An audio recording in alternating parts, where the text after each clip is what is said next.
Alright guys, I hope everybody can see here. I'm just making a real quick video of the updated version of the timing chain, the guides, and obviously all the cleanup here that I put in today. Good progress.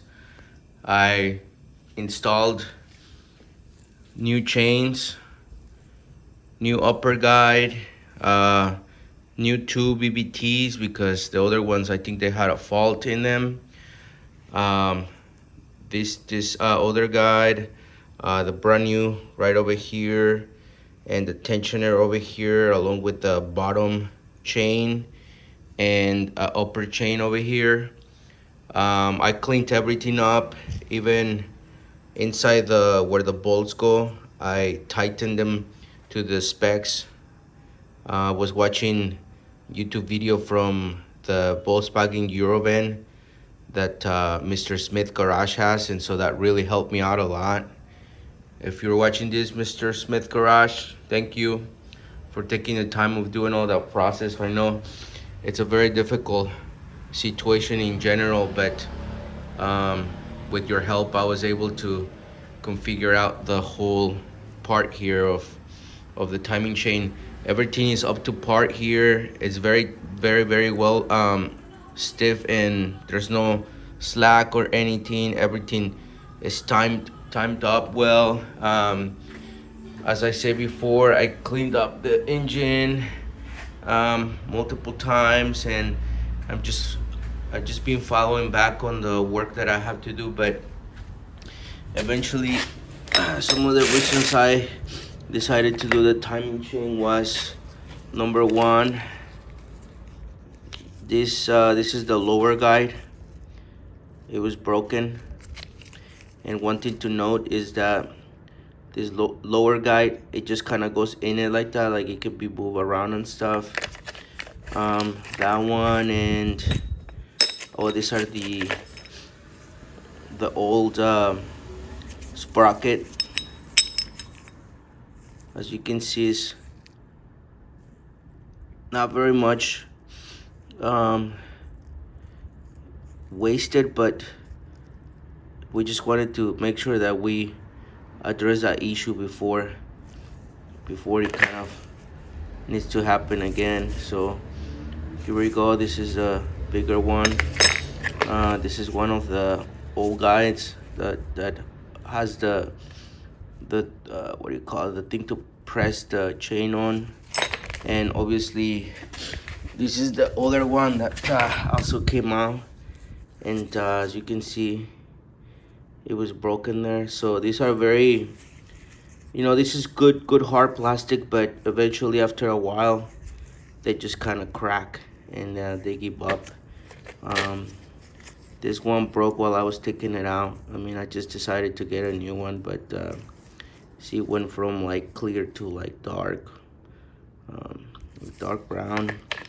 And obviously these are the chains. The chains seem to, pretty stretched, and we just wanted to, like I say, get it done before it's too late. This one, they all have grooves in them.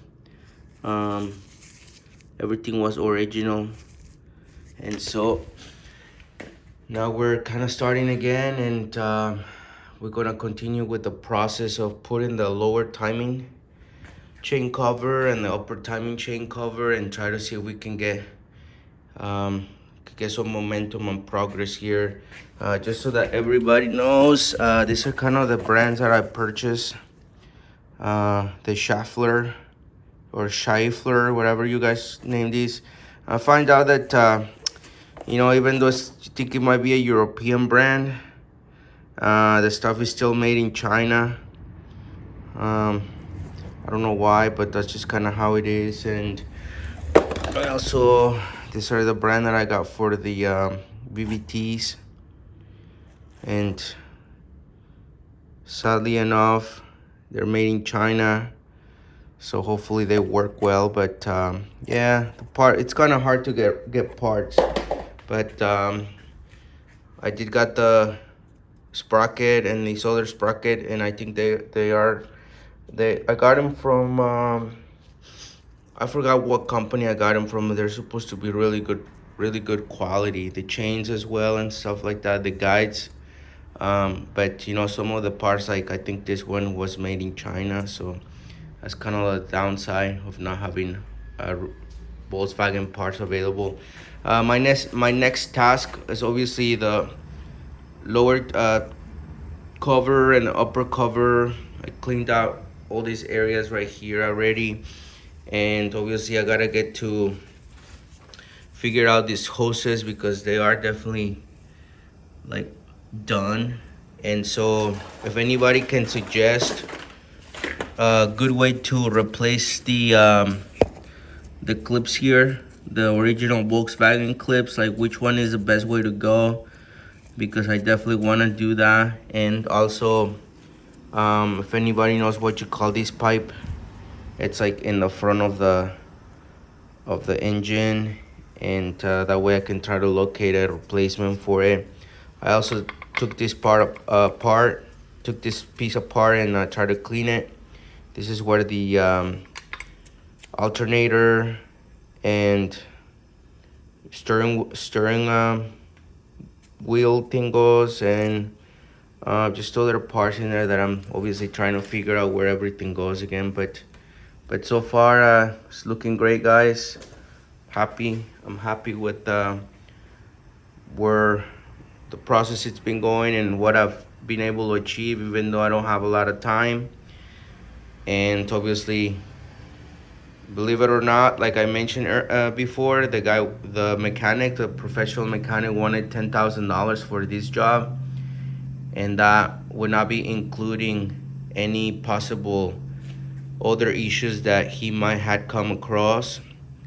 And you know, that's obviously like mechanics fees, right? Like, let's say if you had figured that these were bad, it would have charged me probably like 300 each piece plus installing and all that. And you know, these vans are very pricey to really keep up and with, and you know, this is pretty sad. But you know, I'm glad to be working on it, and I'm gonna try to continue and see where I can get.